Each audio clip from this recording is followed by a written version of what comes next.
ତ ଆଜିର ଅଧ୍ୟୟନ ନିମନ୍ତେ ଆମେ ଦେଖିବା ଗୀତ ସହିତ 5:1-3-4 ପର୍ଯ୍ୟନ୍ତ ଆମେ ପଠନ କରିବା। ଏଠି ଦେଖୁଅଛୁ ଗୀତ ରଚକ ଦାଉଦ ଲେଖୁଛନ୍ତି, ଆଉ ସେ ସଦାପ୍ରଭୁଙ୍କୁ ଦୁଃଖ ସମୟରେ, ଦୁର୍ଦ୍ଦଶା ସମୟରେ, ସଙ୍କଟ ସମୟରେ ସେ ସଦାପ୍ରଭୁଙ୍କ ନିକଟରେ ସେ ନିବେଦନ କରୁଛନ୍ତି। କାରଣ ଯେତେବେଳେ ଅସୁବିଧା ହେଇଥିଲା ତାହାଙ୍କ ଜୀବନରେ, ତାହାଙ୍କୁ ସାହାଯ୍ୟ କରିବା ନିମନ୍ତେ ତାଙ୍କ ପରିବାର ଲୋକ କିମ୍ବା ତାଙ୍କ ବଂଶଗତ ତାଙ୍କ ନିକଟରେ କେହି ଆସିଲେ ନାହିଁ, ଆଉ ତାହାଙ୍କୁ ସାହାଯ୍ୟ କଲେ ନାହିଁ, କି ଉଦ୍ଧାର କଲେ ନାହିଁ, କି ରକ୍ଷା କଲେ ନାହିଁ। ସେଥିପାଇଁ ଗୀତ ରଚକ ଦାଉଦ ସଦାପ୍ରଭୁଙ୍କ ନିକଟରେ ସେ ରବ କରୁଅଛନ୍ତି, ସଦାପ୍ରଭୁଙ୍କ ନିକଟରେ ସେ କ୍ରନ୍ଦ କରି ପ୍ରାର୍ଥନା କରୁଛନ୍ତି। ଆଉ ସେ ନିଜର କାକୁକ୍ତି, ନିଜର ମନ୍ଦତା ଆଉ ନିଜକୁ ଉଦ୍ଧାର କରିବା ନିମନ୍ତେ ସଦାପ୍ରଭୁଙ୍କ ନିକଟରେ ଭିକ୍ଷା ମାଗୁଛନ୍ତି। ଏଠି ସେ ଗୀତ ରଚକ ଦାଉଦ କହନ୍ତି ଏକ ପଦରେ, ହେ ସଦାପ୍ରଭୁ ମୋ ବାକ୍ୟରେ କର୍ଣ୍ଣ ଦିଅ, ମୋହର କାକୁକ୍ତି ବିବେଚନା କର। ଏଠାରେ ଗୀତ ରଚକ ଦାଉଦ ସୁନ୍ଦର ଭାବରେ ବର୍ଣ୍ଣନା କରୁଛନ୍ତି ଆଉ ସଦାପ୍ରଭୁଙ୍କ ନିକଟରେ, କାରଣ ସଦାପ୍ରଭୁଙ୍କ ବିନା ତାହାଙ୍କ ପାଖରେ କୌଣସି ମୁକ୍ତି ନାହିଁ। କେବଳ ସେହି ସଦାପ୍ରଭୁ ହିଁ ତାହାଙ୍କୁ ଉଦ୍ଧାର କରିବେ। ଆମେମାନେ ଦେଖିଲୁ ଯେମିତିକି ଗୋଲିଆତଙ୍କୁ ସେ ସଦାପ୍ରଭୁଙ୍କ ସାହାଯ୍ୟରେ ସେ ହତ୍ୟା କରିଥିଲେ, ଆଉ ସେହି ପଛ କଥାକୁ ସେ ମନେ ସ୍ମରଣ କଲେ, ଆଉ ସଦାପ୍ରଭୁ ତାଙ୍କୁ ଅନେକ ଦେଶକୁ ପରାସ୍ତ କରିବା ନିମନ୍ତେ ତାଙ୍କୁ ହସ୍ତ ସମର୍ପଣ କରିଥିଲେ। ଆଉ ସେଥିପାଇଁ ଗୀତ ରଚକ ଦାଉଦ କହୁଛନ୍ତି, ସଦାପ୍ରଭୁଙ୍କ ବିନା ମୁଁ କିଛି କରିପାରିବି ନାହିଁ। ଏହା ସେ ଚିନ୍ତା କରିକି ସେ ସଦାପ୍ରଭୁଙ୍କୁ କହୁଛନ୍ତି, ମୋ ବାକ୍ୟରେ କର୍ଣ୍ଣ ଦିଅ, ମୋର ପ୍ରାର୍ଥନା ଶୁଣ, ମୋତେ ମନୋଯୋଗ କର ବୋଲିକି ଆଉ ଗୀତ ରଚକ ଦାଉଦ ସଦାପ୍ରଭୁଙ୍କ ନିକଟରେ ସେ ବିନତି କରୁଛନ୍ତି, ଅନୁରୋଧ କରୁଛନ୍ତି। ଏଠି ଦେଖିବା, ହେ ମୋହର ରାଜନ, ହେ ମୋହର ପରମେଶ୍ୱର, ମୋହର ଆର୍ତ୍ତରବରେ ମନୋଯୋଗ କର, କାରଣ ତୁମ୍ଭ ନିକଟ ମୁଁ ପ୍ରାର୍ଥନା କରେ। ଆଉ ସେ ସଦାବେଳେ ପରମେଶ୍ୱରଙ୍କ ନିକଟରେ ସେ ପ୍ରାର୍ଥନା କରୁଛନ୍ତି, ଆଉ ନିଜକୁ ନତ କରୁଛନ୍ତି, ଆଉ ନିଜେ ଆଣ୍ଠୁ ପାତି ସଦାପ୍ରଭୁଙ୍କ ନିକଟରେ ସେ କ୍ରନ୍ଦନ କରୁଛନ୍ତି।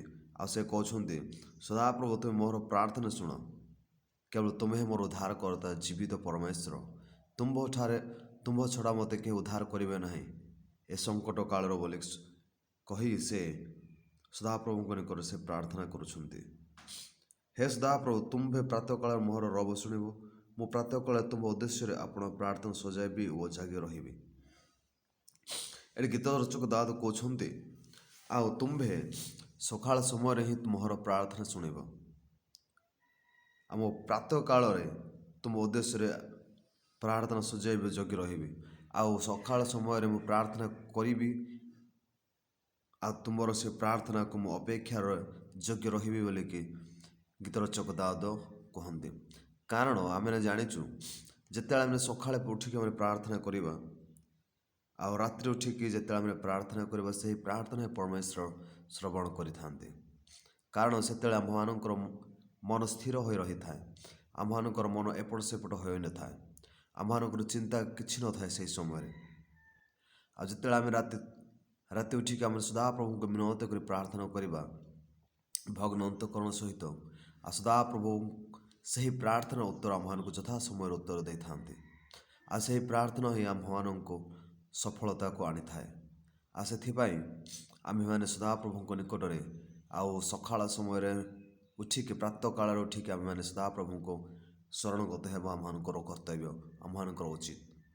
ଆଉ ସେହି ପରମେଶ୍ୱର ଆମମାନଙ୍କୁ ଅପେକ୍ଷା କରି ରହିଅଛନ୍ତି, ଆଉ ମୋହର ସନ୍ତାନ କେତେବେଳେ ଆସିକି ମୋ ନିକଟରେ ସେମାନେ ପ୍ରାର୍ଥନା କରିବେ, ବାର୍ତ୍ତାଳାପ କରିବେ ବୋଲି ପରମେଶ୍ୱର ଆମମାନଙ୍କୁ ଅପେକ୍ଷା କରି ରହି ଅଛନ୍ତି। କିନ୍ତୁ ସେ ବିଷୟଟିକୁ ଜାଣିକି ମଧ୍ୟ ଆମ୍ଭେମାନେ ପଛଘୁଞ୍ଚା ହେଇକି ପରମେଶ୍ୱରଙ୍କୁ ଆମେମାନେ ସମୟ ଦେଇପାରୁନାହୁଁ, ଆଉ ପରମେଶ୍ୱରଙ୍କୁ ସମୟ ନ ଦେଇକି ଆମେମାନେ ବିଭିନ୍ନ କାର୍ଯ୍ୟରେ ଆମେ ଲିପ୍ତ ରହିଥାଉଛୁ। ତ ମୋର ପ୍ରିୟର ଶ୍ରୋତା, ଏଠି ଆମେ ଦେଖିଲୁ ଆଉ ସଦାପ୍ରଭୁଙ୍କୁ ଆମେ ପ୍ରାର୍ଥନା କରିବାର ଅଛି, ଆଉ ତାହାଙ୍କର ରବକୁ ଆମେ ସବୁବେଳେ ଶୁଣିବା ନିମନ୍ତେ ଚେଷ୍ଟା କରିବାର ଅଛି, ଆଉ ତାହାଙ୍କର ରବକୁ ସବୁବେଳେ ଆମମାନଙ୍କ ପାଖରେ ପହଞ୍ଚାଇବା ପାଇଁ ବୋଲି ଆମେ ଚେଷ୍ଟା କରିବାର ଅଛି।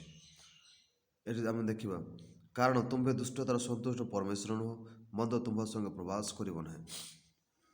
ଏଇଠି ଆମେ ଦେଖୁଛୁ ଚାରିପଦରେ ଆମେ ଜାଣିଛୁ ପରମେଶ୍ୱର ଦୁଷ୍ଟମାନଙ୍କୁ ସେ ଘୃଣା କରନ୍ତି, ଆଉ ଦୁଷ୍ଟମାନଙ୍କର ସେଇ ଅପରାଧକୁ ସେ ଘୃଣା କରନ୍ତି, ମନ୍ଦତାକୁ ସେ ଘୃଣା କରନ୍ତି। ଆଉ ସଦାପ୍ରଭୁଙ୍କ ନିକଟରେ ମନ୍ଦତା କେବେ ମଧ୍ୟ ବାସ କରିବ ନାହିଁ, ଆଉ ସେ ସମ୍ପୂର୍ଣ୍ଣ ଭାବରେ ସେ ଘୃଣା କରନ୍ତି। ଆଉ ଯଦି ଆମେ ଦେଖିବା ଲୁସିଫରଙ୍କ ବିଷୟରେ, ଆଉ ପରମେଶ୍ୱର ତାକୁ ପବିତ୍ର ରୂପରେ ନିର୍ମାଣ କରିଥିଲେ, ପବିତ୍ର ବୋଲିକି ତାକୁ ପବିତ୍ର ବୋଲି ତାଙ୍କ ନାମ ଦେଇଥିଲେ। କିନ୍ତୁ ସେ ଗର୍ବ ଅହଙ୍କାର ଯୋଗୁଁ ସେ ନିଜକୁ ସେ ଅପବିତ୍ର କଲା, ଆଉ ସେ ନିଜେ ମନ୍ଦ ପଥକୁ ସେ ଭ୍ରମଣ କଲା କେବଳ ଲାଳସା ଯୋଗୁଁ।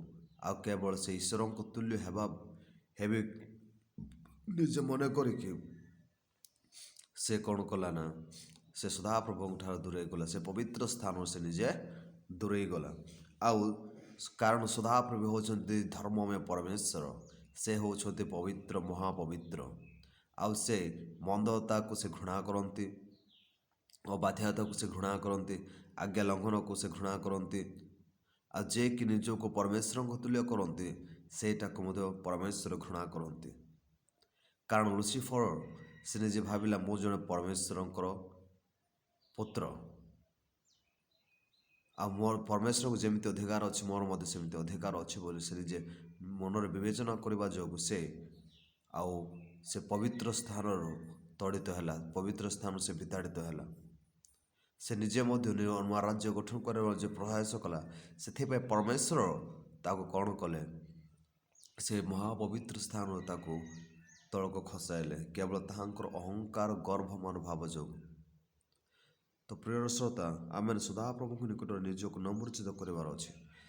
ସଦାପ୍ରଭୁ କେବେ ମଧ୍ୟ ଦୁଷ୍ଟତା ଭଲ ପାଆନ୍ତି ନାହିଁ। ସେ ଦୁଷ୍ଟତା କେବଳ ଶାନ୍ତିରେ ବାସ କରନ୍ତି ନାହିଁ, ଆଉ ମନ୍ଦତା କେବେ ତାଙ୍କ ମଧ୍ୟ ଘୋଡ଼ାଇ ରଖିପାରିବ ନାହିଁ। ସେ ସବୁବେଳେ ମନ୍ଦତାକୁ ଘୃଣା କରନ୍ତି। ଏ ଛୋଟ ବାକ୍ୟ ଶିକ୍ଷା ପ୍ରଭୁ ସମସ୍ତଙ୍କୁ ଆଶୀର୍ବାଦ କରନ୍ତୁ।